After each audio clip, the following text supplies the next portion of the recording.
더 가까이 가져갈 수 있도록 수록! 아니 수록!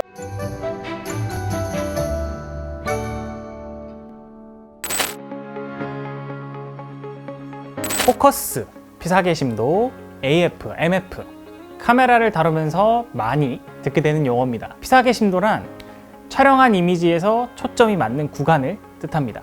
피사계 심도가 얕으면 초점이 맞는 구간이 적은 심도 표현이 극대화된, 즉 아웃포커싱이 잘 된 이미지를 보실 수가 있고, 피사계 심도가 깊으면 초점이 맞는 구간이 많은 펜포커스된 이미지를 보실 수 있습니다.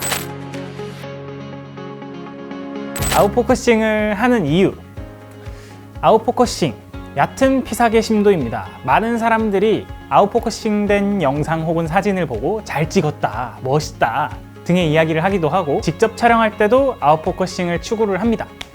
사람들은 왜 얕은 피사계 심도를 사용하고 선호할까요? 얕은 피사계 심도를 사용하려는 몇 가지 이유가 있는데, 그중 첫 번째는 그냥 마음에 들기 때문이죠. 초점이 맞춰진 피사체는 이제 배경이 흐리게 되고, 보는 사람들로 하여금 피사체에 집중되게, 시선이 집중되게 하는 효과를 주기 때문입니다. 때로는 일부러 얕은 피사계 심도를 사용할 수도 있죠. 예를 들어서 촬영하고자 하는 장소가 배경이 좀 더럽거나 산만한 곳이라면 배경을 흐리게 처리해서 시청자를 피사체에 집중시킬 수 있게 합니다. 배경의 시선을 뺏길 요소들이 많다면 집중하기 어려우니까요. 시선이 배경에 가니까. 또는 의도적으로 배경을 흐리게 하고 스토리텔링에 도움이 되도록 피사체의 심도를 얕게 주는 경우가 있습니다. 이렇게 하면 시청자는 해당 장면의 주인공이 누구인지, 무엇인지, 물건이라면 그 물건이 주는 의미가 무엇인지 생각하게 되고, 어디에 집중해야 하는지 정확하게 알 수 있습니다. 또는 지루하게 진행되는 프레임 구성을 예쁘게 꾸며주기 위해서 배경을 흐리게 처리하거나 걸어 찍는다고 하죠. 카메라와 피사체 사이에 요소를 배치해서 심도 표현을 하기도 합니다. 아웃포커싱을 만드는 방법, 얕은 피사계 심도는 어떻게 만들어낼까요? 피사계 심도에 영향을 주는 가장 중요한 요소는 렌즈의 조리개입니다. 렌즈의 F값이 낮을수록 조리개는 크게 열리고 많은 빛을 받아들이게 됩니다. 렌즈의 큰 조리개는 많은 빛을 받아들이는 것과 함께 얕은 피사계 심도를 표현해줍니다. 조리개 이외에도 아웃포커싱을 만드는 방법은 여러 가지가 있습니다. 먼저 공간을 구성을 하는 방법인데요. 심도가 맞는 구간을 초점 거리라고 하는데, 초점 거리를 고려해서 카메라와 피사체를 가깝게 하고 피사체와 배경을 멀리 하면 됩니다. 화면에 담기는 프레임 안에 아웃포커싱 될 배경 요소들, 그러니까 실내라면 인테리어 요소들을 좀 더 추가하면 더 극대화된 효과를 연출할 수 있겠죠.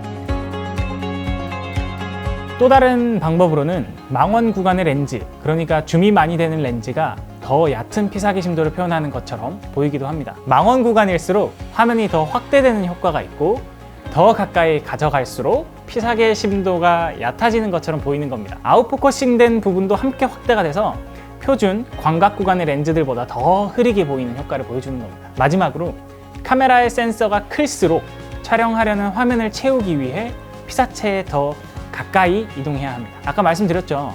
카메라와 피사체가 가까울수록 피사계 심도는 얕아집니다. 또한 센서가 클수록 빛을 받아들이는 면적이 넓어지는 것이니까 심도 표현에 유리해지겠죠. 다음으로 ND 필터인데, 얕은 피사계 심도로 장면을 촬영하기 위해서 항상 ND 필터가 필요한 것은 아니고, 해가 쨍한 날 오후 야외에서 엄청 밝은 조건에서 촬영을 하는데 얕은 피사계 심도를 표현하고 싶은 거죠. 포커스가 딱 맞는 배경은 싹 날아가고, 그래서 이제 적정 셔터와 최소 ISO에서 조리개를 다 열었는데 관호출이 발생한다면 ND 필터를 사용하시면 관호출을 잡을 수가 있습니다. ND 필터가 렌즈 앞에서 빛의 양을 조절해 주기 때문에 내가 원하는 심도를 표현할 수 있게 되는 거죠. MF로 촬영을 할 것이냐, AF로 촬영을 할 것이냐에 대한 이슈는 현장마다 다르고 연출자, 감독님마다 어떻게 촬영할 것인지 선택하게 되는데, 영상 제작자는 당연히 MF를 써야지 라고 말씀하시는 분들도 종종 있습니다. 하지만 현 시점에서 오토포커스 기능이 아주 좋아졌기 때문에 매뉴얼 포커스로 촬영을 해야 한다는 것은 당연한 것이 아닙니다. 카메라 기종에 따라서 언제, 어디서, 무엇을 어떻게 촬영하는지에 따라서 오토포커스를 선택하는 것이 더 나은 결과물을 줄 수도 있습니다. AF는 이제 얼굴 감지 또는 IAF까지 발전을 했죠.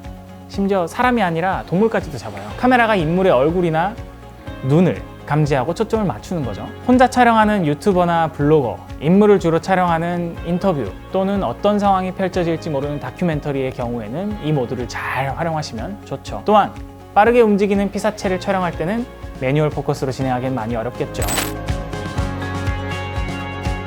렌즈의 AF에서 MF로 스위치를 변경하면 이제 초점을 선택하는 주체가 카메라에서 사용자로 바뀌게 됩니다. 렌즈에 있는 포커스 링을 돌려서 초점을 맞추고 싶은 위치와 초점을 날려버리고 싶은 부분을 사용자가 직접 선택하면서 촬영을 진행하게 됩니다. 매크로 렌즈나 피사계 심도가 얕은 샷을 촬영하거나 저조도에서 작업하는 경우에는 AF보다는 MF를 선택하는 것이 좋은 선택입니다. 비교적 최신 제품은 좀 더 기능이 좋지만 매크로 촬영을 하거나 피사계 심도가 얕거나 어두울 때는 AF에서 카메라가 초점을 더 못 잡는 경우가 발생합니다. 이럴 때 MF를 사용하면 정밀하게 원하는 곳에 초점을 맞출 수 있습니다.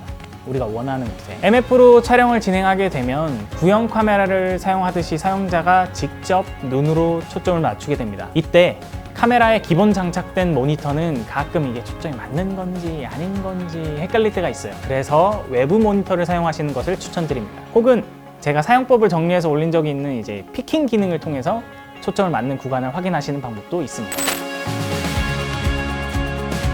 정밀하고 완벽한 초점 제어를 하면 이제 MF는 아주 좋은 결과물을 보여주죠. 그래도 상황에 따라서는 카메라에 맡기는 것이 오히려 편할 때가 있고 더 좋은 결과물을 얻을 때가 있습니다. AF를 사용할지 MF를 사용할지는 여러분이 촬영하는 상황에 따라서 선택하시면 됩니다. 오늘은 아웃포커싱이 무엇인지와 그 아웃포커싱을 만드는 방법, 그리고 AF와 MF를 언제 사용하면 되는지에 대해서 알려드렸습니다. 원하는 결과를 얻기 위해서 좀 더 나은 샷을 얻기 위해서 항상 고민하시고 쌍마이TV 구독을 눌러주시면 됩니다. 감사합니다.